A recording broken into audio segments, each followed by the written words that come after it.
Assalamualaikum warahmatullahi wabarakatuh. Perkenalkan, nama saya Ahmad Rizal. Di sini saya akan menjelaskan tentang sejarah sosialisme. Sosialisme, yang pertama pengertian sosialisme, yang kedua latar belakang dan ciri-ciri sosialisme, yang ketiga dampak dan negatif penganut sosialisme. Yang pertama pengertian sosialisme.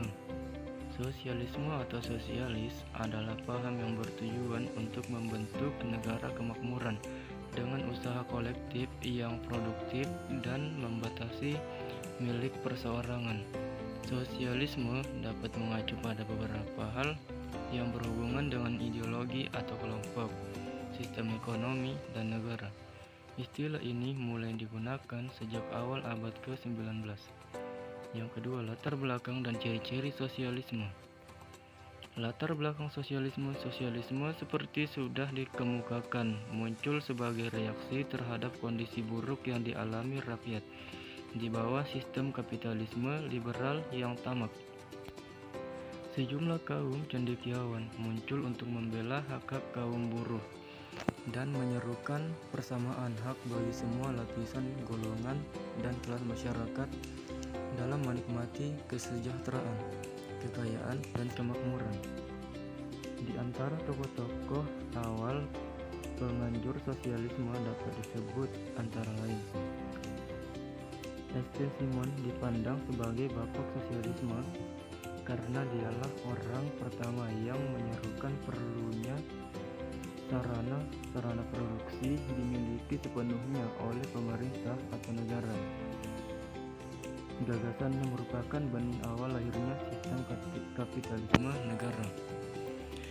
Yang kedua, Fourier, tokoh sosialis berikutnya, adalah orang pertama di Eropa yang merasa prihatin melihat pertarungan tersembunyi antara kaum kapitalis dan buruh. Dia mengusulkan kepada pemerintah Prancis agar membangun kompleks perumahan yang memisahkan kelompok-kelompok politik dan ekonomi. Ia menganjurkan hal ini untuk menghentikan pertarungan dan pertentangan ekonomi antara kaum kapitalis dan buruh. Pandangan ini tidak dapat pandangan positif. Yang ketiga, Robert Owen, seorang ahli ekonomi yang berpandangan sama dengan Fourier.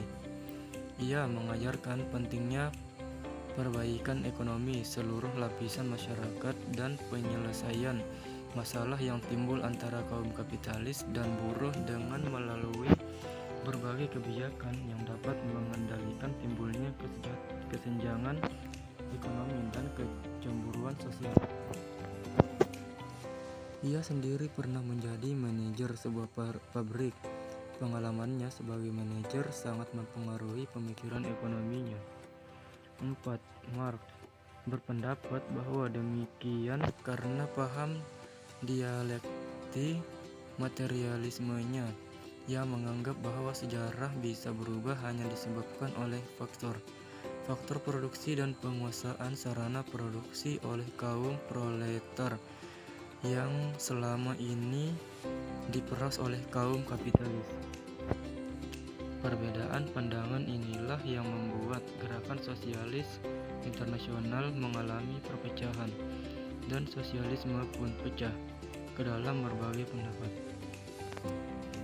Ajaran Karl Marx dikembangkan oleh Lenin, memimpin kaum Bolshevik, membawa pengaruh besar bagi perkembangan sosialisme, dan komunisme berkembang pesat ke seluruh negara. Ciri-ciri sosialisme.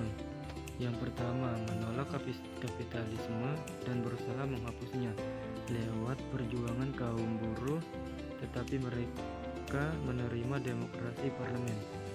Yang kedua, merencanakan masyarakat berdasarkan dorongan kerjasama dan tidak ada hak milik perseorangan. Yang ketiga, mencita-citakan masyarakat yang di dalamnya dapat bekerja sama dan solidaritas dengan hak-hak yang sama pula.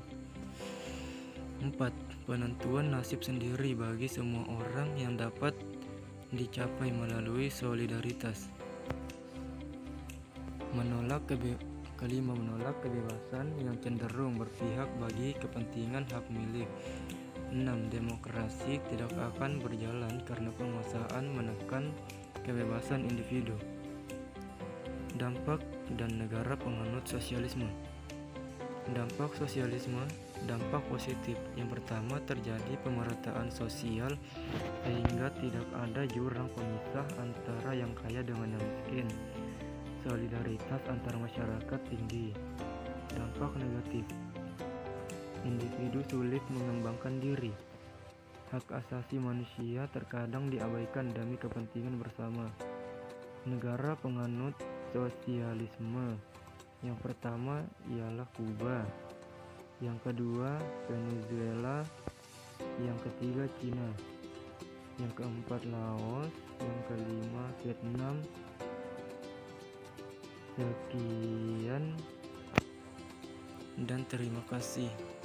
Bila ada yang salah, mohon dimaafkan. Wassalamualaikum warahmatullahi wabarakatuh.